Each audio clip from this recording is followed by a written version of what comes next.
Olá pessoal, voltando aqui para dando continuidade à nossa frente, né, de Química 1, prosseguindo aqui com a aula 11, né? Fechamos aquela parte de isomeria, geométrica, óptica, né? E agora a gente vai falar um pouco sobre a acidez e basicidade dos compostos orgânicos, tá? Só repetindo, né? Qualquer dúvida, gente, vocês têm acesso ao meu WhatsApp, tá? E podem falar comigo, tudo bem? Vamos aqui começar. Bom, lá, vamos aqui só revisando, né? Lembrando os conceitos de Arrhenius, de Bronsted-Lowry e de Lewis, né? Começando aqui pelo conceito de Arrhenius, de ácido e base. Bom, os ácidos é a substância que, em uma solução aquosa, ela sofre ionização, ou seja, libera o H+, tá? Que é esse hidrônio aqui, H3 ou mais. Liberam o H+, como único cátion, né? E as bases é quando a substância, em solução aquosa, sofre uma dissociação iônica e libera o OH- como único ânion, tá? Aqui eu botei uns exemplozinhos aqui. Ácidos. Eu tenho aqui um HCl, vai liberar em água, em solução aquosa, um H+. HNO3 vai liberar o H+, na solução aquosa, e o H3PO4 vai liberar o H+. Bases. O NaOH, que é a soda cáustica, tá? Aqui, lembrando, né, para Enem, o HCl é ácido clorídrico e aqui é soda cáustica. Vai liberar o OH-, meio aquoso. Essa outra base aqui vai liberar também o OH-, e assim vai, tá? É um conceitozinho, é um conceito mais básico, né? Vamos revisar aqui também o que é grau de ionização, que é igual ao número de moléculas ionizadas dividido pelo número de moléculas dissolvidas. Lembrando que quanto maior o meu grau de ionização, quanto maior o meu alfa, mais forte o ácido é, tá? Relembrando também o que é o Ka e o pKa, né? Quando eu tenho um equilíbrio químico, aqui está representando um ácido, né? HA, um ácido genérico, né? A gente, como é que calcula o Ka? Faz a multiplicação da concentração dos produtos pela concentração dos reagentes. E o pKa, eu coloco menos log do meu Ka. Para a base, quando é base, é a mesma forma também. Calculo aqui meu Kb, do mesmo jeito que calculo o Ka, né? Sendo que agora eu estou tratando de uma base. E o pKb, eu coloco o menos log. Esse P, pKa, pKb, pH, POH, esse P a gente pode trocá-lo por menos log, tá? Significa assim matematicamente. E, como eu falei, o pH é menos log da concentração de H+. Aí, como eu falei, quanto maior o meu alfa, maior o meu Ka, minha constante ácida, né? Se maior o meu Ka, menor o meu pKa, porque pKa é menos log, tá? E, consequentemente, maior a minha acidez, mais forte é o meu ácido. Então, se eu tenho um maior Kb, agora eu me referi na base, menor o meu pKb, são inversamente proporcionais, e se maior meu constante básica e menor o meu pKb, minha basicidade é maior, certo? Minha base é mais forte. Só lembrando, tá? Isso aqui é bom entender essa relação aqui para algumas questões, tá bom? Vamos lá. O conceito de Bronsted-Lowry. Ácidos é toda substância que doa o próton H+, e base é toda substância que recebe o próton H+. É um pouco simples, né? Vamos lá para um exemplo. Eu tenho aqui o HCl mais água, que vai formar o hidrônio, H3 ou mais Cl menos. O que está acontecendo? O meu HCl está doando o próton H+ para a água, para o H2O. Se eu estou doando, quer dizer então que o meu HCl é um ácido de Bronsted-Lowry. E uma base, ele está aqui o H2O, ele vai receber o próton, vai receber o hidrogênio, vai virar H3 ou mais. Então essa aqui é a minha base de Bronsted-Lowry. Um outro exemplo aqui, já envolvendo um pouco da química orgânica. Eu tenho novamente o meu HCl, e eu vou reagir com um CH3OH, é um álcool, né? E aqui é um carbono só, então é um metanol.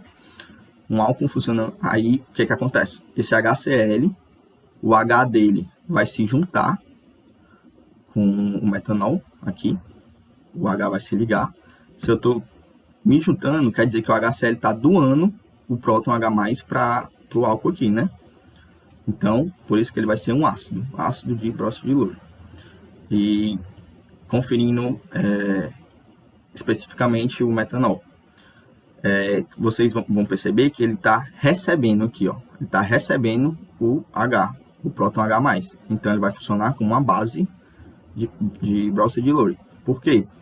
Porque a base recebe o próton e o ácido doa o próton H+, tá? Também é importante a gente saber o que é ácido e base conjugada, tá? Como vocês já viram, o HCl vai funcionar como ácido e o seu conjugado sempre é uma base. Por exemplo, se eu tenho um ácido aqui, a conjugação do outro lado vai ser uma base. Se eu tenho uma base aqui, o conjugado vai ser um ácido. Não se repete, tá? É sempre ácido com base ou base com ácido. Então, o meu ácido aqui, HCl, tem uma base conjugada Cl-. É um ácido forte e a base aqui, conjugada, é uma base fraca, tá? Sempre tem essa relação de forte para fraca. Da mesma forma aqui, base e aqui, ácido. O ácido conjugado da base é esse aqui, tá bom? Passando. Conceito de Lewis. Os ácidos é toda substância que recebe um par de elétrons. Cuidado, tá? Não é um próton, não é um H+. Recebe um par de elétrons. E a base é toda substância que disponibiliza um par de elétrons. Vamos aqui para um exemplo. Eu tenho minha amônia aqui, né? De sempre, NH3, com BF3. Vocês estão vendo aqui que esse aqui é o par de elétrons, tá? Se esse par de elétrons, ele está aqui e eu estou disponibilizando para o BF3, ó, vocês veem aqui que no produto, a base vai fazer essa ligação aqui. O par de elétrons vai fazer essa ligação aqui. Ou seja, eu estou disponibilizando meu par de elétrons. Por isso que vai funcionar como uma base. Se um é base, o outro é ácido, consequentemente. E também, interpretando, está aqui o meu BF3, ele vai receber o par de elétrons. Recebe o par de elétrons, por isso que é um ácido. Esse outro exemplo aqui, da mesma forma. Eu estou disponibilizando, então aqui está minha amônia, eu estou disponibilizando o par de elétrons para o H+. Quem disponibiliza é base e quem recebe, o H+, é ácido. Vai formar isso aqui, o amônio e um amônio. Agora começando de verdade a nossa aula, né? Valendo. Quais são os principais compostos orgânicos de caráter ácido? Primeiramente, você tem que pensar em ácidos carboxílicos e em fenol, tá? Começando aqui pelos ácidos carboxílicos. A qualidade está ruim porque eu peguei do livro de vocês, tá? Mas eu tenho aqui um ácido carboxílico típico. E quando ele está em água, ele vai perder o hidrogênio ligado ao oxigênio aqui, ele vai se ionizar, formando isso, o ânion carboxilato, que é isso aqui. Vai ficar negativo, né? E aqui vai ficar positivo, tá bom? A estabilidade do ânion carboxilato é devido à ressonância. Aqui só explicando a estabilidade. Como é que ele fica? Ele fica tranquilamente isso aqui na água, assim, estável. Por quê? Porque ocorre ressonância. Os elétrons daqui, par de elétrons daqui, vem para cá, e a dupla desse aqui vai para o oxigênio, ficando negativo. Entenderam? E vai ficar nessa brincadeirinha. Quando, novamente, se a gente fosse tirar uma terceira foto, como é que ficaria? Voltaria para cá. O negativo vinha para cá, formando a dupla, e a dupla daqui vinha para cá, formando um par de elétrons livres. Continuando sobre os ácidos carboxílicos. Em geral, os ácidos orgânicos são fracos, tá? Mas a gente pode classificá-los de uma ordem crescente ou decrescente a partir dos exemplos deles. Mas, em geral, todo ácido orgânico é fraco. Eu botei como exemplo esses dois aqui, que tem 2 carbonos, esse aqui que só tem 1. Obviamente, se eu estou disponibilizando meu Ka, eu olho primeiramente para o meu Ka, né? Qual é o maior Ka aqui? 1,3 vezes 10 a menos 5 ou 1,7 vezes 10 a menos 5? 1,7, né? Então, esse aqui é o meu ácido mais forte. Só que, se ele botasse só essas duas moléculas aqui, nessa forma estrutural, tem como saber qual é o mais forte? Tem sim. Lembrando, né? Quanto maior Ka, como eu falei, maior a acidez. Se eu tenho a minha maior cadeia carbônica, vai ter a menor acidez, tá? Isso aqui é por efeito indutivo, mas para não complicar, basta a gente saber disso. Quanto maior a minha cadeia carbônica, menor a minha acidez. Então, quem é o mais forte? É o que tem a menor cadeia carbônica, né? Que é esse aqui. Só tem 2 carbonos, aqui tem 3. Outros exemplos. Quando eu tenho elementos eletronegativos na molécula. Como esse aqui. Eu tenho 2 cloros aqui eu tenho 3 e aqui eu tenho só 1, né? Se dá o meu Ka, obviamente eu analiso pelo meu Ka. Quanto maior o meu Ka, maior a acidez. Então, entre esse e esse aqui, quem é mais ácido? Cuidado, tá? O mais ácido, no caso, vai ser esse aqui. Por quê? Ah, mas como assim? 2,3 é menor que o 3,3. Tá bom, só que vocês não estão, alguns não viram a potência da base aqui. Aqui tá 10 a menos 2 e aqui tá só a 10 menos 1. Então, o mais ácido é esse aqui, tá bom? Só que eu também tenho uma regrinha assim, né? Um bisuzinho, que é quanto maior o número de elementos eletronegativos na cadeia, maior é a minha acidez. Por isso, ó, aqui no caso, quem tem mais elementos eletronegativos, esse aqui, né, que tem 3 cloros. Então a acidez dele vai ser maior. Continuando aqui. E agora os fenóis, né? Que também tem um caráter ácido. O fenol, ele pode, em água, virar um ânion fenóxido, ou o fenato, ou o fenolato. E isso é devido por ele possuir uma estrutura de ressonância que estabiliza a base conjugada. Então, como é que funciona? Ora, o par de elétrons está aqui no oxigênio, vem para cá. Como funciona a ressonância, né? Isso aqui é como se eu pudesse tirar várias fotos da minha molécula. Ora ele está assim, ora ele está assim, ora ele está assim, ou ora ele está assim. Isso, os par de elétrons vai sendo mudados de local, né? E assim vai.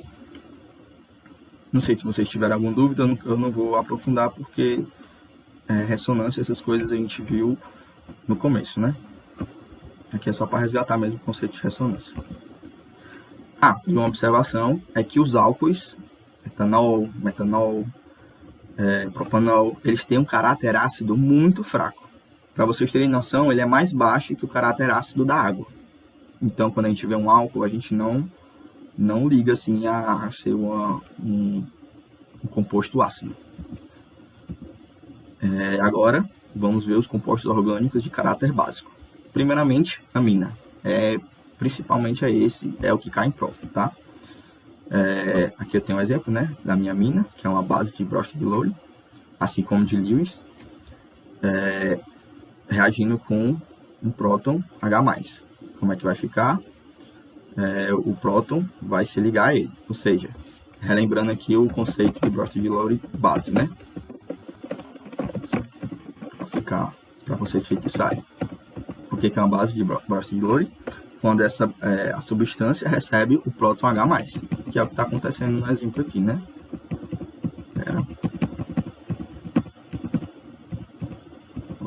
Pronto, está aqui nesse slide. Esse meu composto está recebendo o próton, então é uma base. E elas possuem um caráter básico fraco e podem reagir com ácidos. Como eu falei, todo ácido orgânico é fraco, assim como a base orgânica também é fraca. E eles podem reagir entre si, tá? Ácido com base, base com ácido, né? Aqui está um exemplo. Tem essa minha base aqui, reagindo com esse ácido aqui, formando esse composto aqui, que é o cloreto de metilamônio, tá? Continuando aqui. Eu posso também, assim como eu tenho aquela comparação entre os ácidos mais fortes, eu também tenho entre as aminas, tá? Qual a amina mais forte? A amina secundária, tá? A base formada por amina secundária é a mais forte. Qual é a ordem? A amina secundária vem primeiro, depois a amina primária e depois a amina terciária. Yuri, não faz nenhum sentido, né? Secundária, primária e terciária. Mas é por causa que, na teoria, era realmente para ser a amina terciária. Só que, devido a um fenômeno do impedimento estérico, que é o impedimento espacial, faz com que ela seja a base mais fraca entre essas três aqui, né? E prosseguindo, a base formada por uma amina terciária, ela é mais forte que a minha própria amônia e que é mais forte que a minha amina aromática. Ou seja, o composto menos forte, o composto mais fraco, né? O composto básico mais fraco é a minha amina aromática. Continuando aqui. Por quê, né? As aminas aromáticas, ela possuem uma basicidade fraca por causa do par de elétrons do nitrogênio não ficar disponível para que o OH seja liberado na água, né? Por quê? Porque ele está em ressonância. Como é um anel aromático, o anel aromático é formado, uma das características do anel aromático é a ressonância. Então tá aqui a figurinha, né? Eu tenho esse meu par de elétrons daqui, mas fica em ressonância com as duplas do anel aromático. Tá? E uma outra observação é que, apesar de parecido, né? Muitas pessoas confundem muito amina com amida. Amida, lembrando que tá perto de uma ligação dupla O, né? E na amida, eu não tenho um caráter básico. Por quê? Porque os meus elétrons livres também, do nitrogênio, também entram em ressonância. Então, se eu tirasse uma foto, como é que ficaria? Tá aqui os elétrons da minha amida, né? Tem o nitrogênio ligado a um carbono com dupla O. Ficam em ressonância. Então, o par de elétrons vem para cá e a dupla vem para cá. Aí fica nisso aqui e depois volta. Então, basicamente, dando um resumo da nossa aula, seria o quê? Relembrar conceito de arrênios, conceito de Brust-Dulore e conceito de Lewis. Depois, quais são os meus compostos orgânicos de caráter ácido? Apenas a maioria das questões se referem a ácido carboxílico e fenol. E quais são os compostos orgânicos de caráter básico? As aminas, tá? Basicamente, o que eu quero dar aula, o que eu quero que vocês aprendam da aula, são esses três conceitos. Vamos lá começar com exercícios, né? Da apostila. Primeiro, sais de amônio são sólidos iônicos com alto ponto de fusão, muito mais solúveis em água que as aminas originais e ligeiramente solúveis em solventes orgânicos apolares, sendo compostos convenientes para serem usados em xaropes e medicamentos injetáveis. Um exemplo é a efedrina, que funde a 79 graus, tem um odor desagradável e oxida na presença do ar atmosférico, formando produtos indesejáveis. O cloridrato de efedrina funde a 217 graus, não se oxida e é inodoro, sendo ideal para compor os medicamentos. Tá aqui, nenhuma informação relevante, né? Tá aqui a reação e a pergunta. De acordo com o texto, que propriedade química das aminas possibilita a formação de sais de amônio estáveis, facilitando a manipulação de princípios ativos? Primeiramente, eu quero que vocês vejam que esse meu primeiro composto aqui, a efedrina, eu tenho essa minha amônia aqui. E essa amônia não, perdão. Eu tenho esse nitrogênio aqui, né? Qual é a função orgânica daqui? É uma amina ou uma amida? Não pode ser amida porque eu não estou ligado a um carbono que está fazendo uma dupla O. Então, ela é uma amina e tem um caráter básico. Ou seja, isso aí é uma base. E o meu ácido clorídrico, que é o mais famoso, né? Ácido muriático, né? Também é um ácido. Então, a primeira coisa que a gente pode observar aqui é que está representada uma reação ácido-base, tá? Lembrando aqui que o nitrogênio é da família 5A, né? Faz 3 ligações e tem um par de elétrons livres. Que aqui, no caso, eu desenhei, né? Esse par de elétrons. Lembrando, aí eu vou resgatar o conceito de Brust-Dulore. No caso aqui, por que ela se comporta como uma base de Lewis? Perdão, vou resgatar o conceito de base de Lewis. Por que ela se comporta com uma base de Lewis? Porque ela disponibiliza um par de elétrons. Como assim? Tanto é que vocês veem aqui que eu estou aqui com os elétrons, né? Negativo. Então eu vou oxidar, né? Por quê? Porque eu vou disponibilizar o par de elétrons. Por isso que vai ficar positivo aqui, né? Porque eu estou perdendo elétrons. E a outra coisa é que também funciona com a base de Brust-Dulore. Por quê? Por receber um próton H+. Vocês veem aqui que está o N e o H aqui. E aqui vira, no produto, NH2. Ou seja, estou recebendo o meu próton. Resgatando o conceito da base de Brust-Dulore, é quem recebe um próton H+. Então ela é base. Primeiramente a gente viu que ela é uma base de Lewis e base de Bronsted-Lowry. Lembrando que toda base de Bronsted-Lowry é base de Lewis, mas nem toda base de Lewis é base de Bronsted-Lowry. Tem essa relação, tá? A base de Lewis engloba todo mundo. Aqui, né, recebendo hidrogênio, como eu botei. Então, qual é a resposta? A basicidade, né? O que facilita a manipulação desses princípios ativos é a basicidade. Terceira questão. Com a crescente crise mundial de dengue, as pesquisas pela busca tanto de vacinas quanto de repelentes de insetos têm se intensificado. Nesse contexto, os compostos 1 e 2, abaixo representados, têm propriedades muito distintas. Enquanto um deles tem caráter ácido e atrai os insetos, o outro tem caráter básico e não os atrai. Baseado nessas informações, pode-se afirmar corretamente que o composto... Bom, sublinhando aqui as informações relevantes. Caráter ácido atrai os insetos, caráter básico não os atrai. Então, vendo aqui minhas moléculas, eu tenho aqui o que eu circulei. Isso é o quê? C ligado a um dupla O, ligado a um hidroxilo OH. Isso é um ácido carboxílico, que tem um caráter ácido. E aqui, essas duas aqui, representam aminas, né? Que o caráter é básico. Então, o ácido, então essa molécula 1 que tem ácido, ela atrai insetos. E esse segundo composto aqui tem caráter básico e não os atrai. Lendo aqui, qual é a resposta? Item C. O 2 não atrai os insetos e tem caráter básico, porque a questão me disse, tá bom? Bem facinho essa questão aqui, e cara de Enem, inclusive, apesar de ter caído na prova da Unicamp. A quarta. A iboga é uma misteriosa raiz africana, a qual se atribuem fortes propriedades terapêuticas. Trata-se de uma raiz subterrânea que chega a atingir 1,5 metro de altura, pertencente ao gênero Tabernente, composto por várias espécies. A que tem mais interessado a medicina ocidental é a Tabernente iboga, encontrado sobretudo na região dos Camarões, Japão, República Central Africana, Congo, República Democrática do Congo, Angola e Guiné Equatorial. Guiné. Ou seja, nenhuma informação relevante, né? A ibogaína é extraída dessa raiz e tem fórmula estrutural. Aí a pergunta: a partir da análise de sua estrutura, verifica-se que a ibogaína possui fórmula molecular. Vamos lá, ele está aqui, nas respostas a gente já vê que ele quer saber se ela é básica ou ácida, né? Vamos aqui identificar. Eu tenho algum ácido carboxílico ou um fenol nessa molécula? Opa, tá aqui, né? Um oxigênio. Opa, mas isso aqui não é um fenol, né? Isso aqui é um éter, né? Porque bem aqui no extremidade da cadeia tem um CH3. E um oxigênio ligado entre carbonos é um éter. Mas eu tenho nitrogênio. Ela pode ser amida ou amina. Mas a amida tem que estar ligada a um carbono com dupla O. O que não acontece aqui. Então eu tenho duas aminas. E o que configura um caráter básico. Então, eu posso marcar o item A ou C. O que difere o A e o C é o número de carbonos. Na A tem 19 e na C tem 20. Contando aqui bem direitinho o número de carbonos, eu vou descobrir que são 20. Então, resposta C.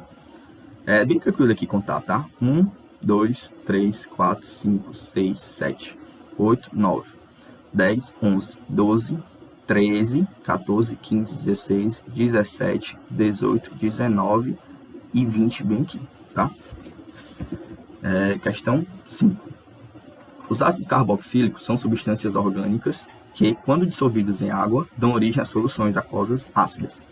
Isso decorre da ionização dessas substâncias em meio aquoso, levando a informação de íons H+, ou íons H3+, que é hidrônio, né, a mesma coisa, conhecidos como íons hidrônio ou hidroxônio, né? Os fenóis também são compostos que apresentam essa mesma propriedade. A seguir estão representadas as fórmulas moleculares de 5 substâncias. Analisando as fórmulas, tá aqui as 5 substâncias, né? Analisando as fórmulas moleculares e montando as formas estruturais para essas substâncias, as que fornecem soluções com pH menor que 7, quando dissolvidas em água, são pH menor que 7, quer dizer que são ácidas. Em outras palavras, a questão pergunta quais, fazendo a forma estrutural, né, desses compostos, possuem ácido carboxílico ou fenol. Então vamos lá, um a um, né? Primeiro, C2, esse C2H5OH é a mesma coisa que C2H6O, tá? É porque essa molécula aqui é a famosinha, né? Que é o etanol. Mas ela também pode ter um isômero, que é o éter dimetílico, tá? No caso, eu botei os dois aqui. Pode ser um éter ou um etanol. Composto 2. C2H4O2. Eu desenhando, eu vou descobrir que esse é um ácido etanóico ou ácido acético, né? Do vinagre, quem lembra, né? Acho que já caiu sim questão disso no Enem, né? De que o ácido acético é o ácido do vinagre. O terceiro composto é o CH2O, que eu desenhando estruturalmente é um metanal, formado por um aldeído, né? O composto número 4 é o C6H6O, que desenhando eu vou descobrir que é o hidroxibenzeno ou o fenol. E composto 5, desenhando, isso aqui a gente já lembra daquela formulazinha da fotossíntese, né? A gente já sabe que C6H12O6 é a glicose, tá? Então vamos ver aqui quais são as funções de cada uma. Na primeira, eu tenho um éter, ou um álcool, né? Depende de qual isômero eu estou me referindo. E relembrando, né? O álcool, como eu botei no slide, alguns slides atrás, ele tem uma força ácida muito, muito fraca. Tão fraca que é inferior à água. Então a gente nem considera, tá? No segundo composto, a gente vê que é um ácido carboxílico, né? O que eu sublinhei aqui. E no terceiro, a gente que tem um caráter ácido. E no terceiro, é um aldeído, tá? No composto número 4 é um fenol, que também tem o caráter ácido. No composto número 5, tem essas funções aqui que eu vou circular. Essa primeira aqui e essas outras aqui, que é um aldeído e 4 álcools. Então, quais são os compostos que têm um pH ácido menor que 7? O número 2 e o número 4, né? Que tem o ácido carboxílico e o fenol. Item D, tá? E agora, para finalizar, a nossa questão de número 5. A molécula de tricloroanisol, TCA, encontrada nos grãos de café, robusta e em alguns tipos de vinho, confere a essa variedade de café o cheiro característico de terra. Sua penetração no sistema olfativo humano é incrivelmente pequena, 6 milionésimos de 1 bilionésimo de grama por mililitro. Nada relevante no enunciado, né? De acordo com essa estrutura, é correto afirmar que... Vamos aqui começar de trás para frente, tá? Item E. A fórmula molecular do TCA é C7H5Cl3O, uma vez que essa molécula apresenta um centro quiral. Então vamos lá. Realmente, se a gente for contar aqui os elementos, a fórmula desse composto é C7H5Cl3O. Só que ele diz aqui que é um centro quiral. Será que tem um centro quiral? Essa questão é ótima porque relembra da nossa aula passada, né? Que eu falo de carbono quiral, que é o carbono que tem formado por configuração sp3, que não tem dupla, né? Formado por 4 ligações simples, logicamente. E essas 4 ligações simples são radicais diferentes. Então vamos lá analisar um por um. Esse carbono aqui, o primeiro, ele é quiral? Não, não é. Está formando dupla. Esse segundo também não. O terceiro também não. Ou seja, os carbonos do anel aromático não são quirais, né? Porque tem dupla. Eu tenho que ter 4 ligações simples. Outro carbono que sobra é esse aqui de cima, sendo que ele não é quiral, por quê? Porque eu estou ligado a 3 hidrogênios. Então, meus ligantes, eu tenho 3 ligantes iguais. Então, também não é quiral. Então, letra E está errada, né? Não tem centro quiral. Letra D. Existem 3 átomos de carbono com hibridização sp2? Não. Os carbonos do meu anel aromático, todos os carbonos do meu anel aromático são sp2. Ou seja, não são só 3 átomos de carbono, são 6, tá? Os carbonos do benzeno. Item C. Em relação ao grupo metox, esse ox lembra éter, tá? Então ele está se referindo aqui, ó. Isso aqui. O met de um carbono e o ox de um éter, metox. Em relação ao grupo metox, os átomos de cloro encontram-se nas posições para e meta. Aqui, relembrando o que é para e meta, né? Não sei se vocês se recordam aquilo de orto, para e meta dirigentes. Só recapitulando aqui, revisando, eu tenho a minha referência aqui, esse X. Os carbonos adjacentes a ele são os orto. Os opostos total é o para. E os que não são adjacentes é o meta. Então, ele está dizendo que os átomos de cloro, esses 2 e esse terceiro aqui, é para e meta dirigente. Não, ele é para, beleza, porque está aqui oposto, mas ele não é meta, ele está adjacente aqui. Então, ele é orto, tá? Ou seja, é orto e meta. Perdão, orto e para dirigentes. Então, está errado o item C. Item B. Substituindo-se a metila do grupo metox por um átomo de hidrogênio, obtém-se um composto orgânico com característica ácida. Então, o que está dizendo aqui? Está dizendo para eu substituir a metila, esse met é de um carbono, né? Metil CH3, né? Tirando esse metil aqui e substituindo por um hidrogênio, botando o hidrogênio bem aqui. Isso representa o quê? Um anel aromático ligado a um OH, representa um fenol. E o fenol tem característica ácida, né? Como eu falei anteriormente. Então, essa é a nossa resposta. Item B. Para finalizar aqui, só a título de consciência, ler aqui o A. O TCA possui um grupo metox, met e o ox e o éter, metox, e por isso pode ser classificado como um éster. Não é um éster, tá? É um éter. Um éster é ligado a um oxigênio e uma dupla O. E esse O está na cadeia principal, né? Então, é isso. Nossa resposta, item B. Pronto, gente. Essa aqui foi uma aulinha mais curta, né? Mas é muito importante saber. Basicamente, ela é bem curta mesmo, bem simples. Pessoal, tanto é que a maior parte da aula foi resgatando os conceitos de ácido e base de Arrhenius, de Bros pylori e de Lewis. E a outra parte da aula mesmo é saber que ácidos carboxílicos e fenóis têm característica ácida nos compostos orgânicos e a amina tem característica básica nos compostos orgânicos, tá? Lembrando também que a amida, com D, não tem essa característica básica, tá bom? E como eu falei no começo, qualquer dúvida, podem falar comigo, tá bom? Espero que tenha sido claro. E é isso, tá? Bons estudos.